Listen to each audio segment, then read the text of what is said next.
Is a teenage wizard.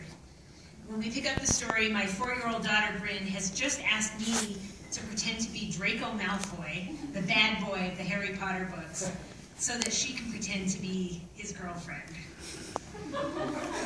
What's a mother to do? I know Draco. Very little is said about the Draco-Pansy relationship, but I think it's safe to assume that Draco would be an indifferent boyfriend. He would enjoy Pansy's adoration, but show little consideration for her. Is this the kind of relationship I want to model for my impressionable daughter? Should I stay in character to demonstrate what losers bad boys are? Or should I act out the kind of loving and appreciative boyfriend I want her to have? I stay in character and stick to one of the themes in the Chamber of Secrets: discrimination against witches and wizards from non-magical families. Father says he'll be happy when Hogwarts is rid of all these filthy mudbloods, I say in my most arrogant drawl.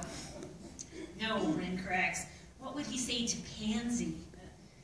I begin an enlightening lecture about how arrogant, self-centered boys like Draco don't care about their girlfriends. They only care about impressing people with their rich fathers and famous connections. Pretend Draco's kissing Pansy, Bryn replies. I make a loud, wet kissing sound. Then drawl, Father says pure-blood wizards are the best kissers. Don't you agree? For weeks, we play out the relationship between Draco and Pansy, Bryn suggesting romantic gestures, and me trying to make Draco as unappetizing as possible. Then, a breakthrough. In Book 4, Bryn meets the handsome, talented, and nice Cedric Diggory. She wants me to be Cedric. I'm ecstatic. Now I can speak politely to her, tell her how beautiful she is, and how talented and how smart. I can invite her to romantic dinners, tell her how much I love her, give her tender kisses on the cheek. Bryn, now Cho Chang, Cedric's girlfriend, loves this royal treatment. But I'm troubled for a different reason. Am I setting her up to be dissatisfied with every boy who comes down the pike? I mean, will her high school and college boyfriends really fawn over her this way?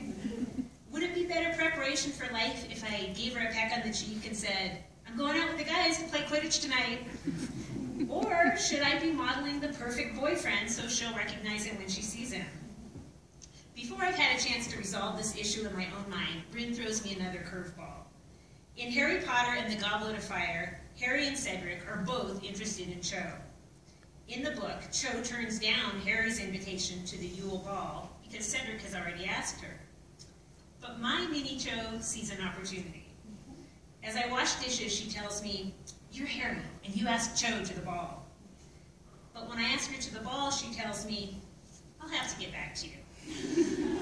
Now she commands, be Cedric and ask Cho to the ball. When I ask her as Cedric, she tells me, I'll have to think about it. Yeah. Trying to stay in character, I say, oh, if you don't want to, that's fine.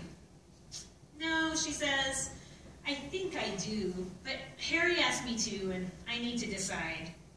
Oh, if Harry asks you first, you should go with him, I say. That's okay. No, she says, I'll have to decide who I like better. No, I protest, trying to model the healthiest way to handle this kind of situation. Forget I asked. Harry asked you first. You should go with Harry. I pretend to go and ask another girl to the ball. Now, Bryn lures me away from washing the dishes. You're Harry, and I'm Cho, she says, and we're at the Yule Ball. Pretend that's in the den, and you keep kissing me. I'm instructed to kiss her every 30 seconds or so. She looks over her shoulder at the imaginary couple across the room. Mama, what does Cedric think about Cho kissing Harry? She whispers. Nothing, I say. He's too busy paying attention to his own date. No, Bryn protests. Pretend he's watching and he's really jealous. Cedric wouldn't do that, I say. He would be too polite to be looking at another girl when he was on a date. And he would want Harry and Cho to have a good time. Cedric's crying, Bryn informs me.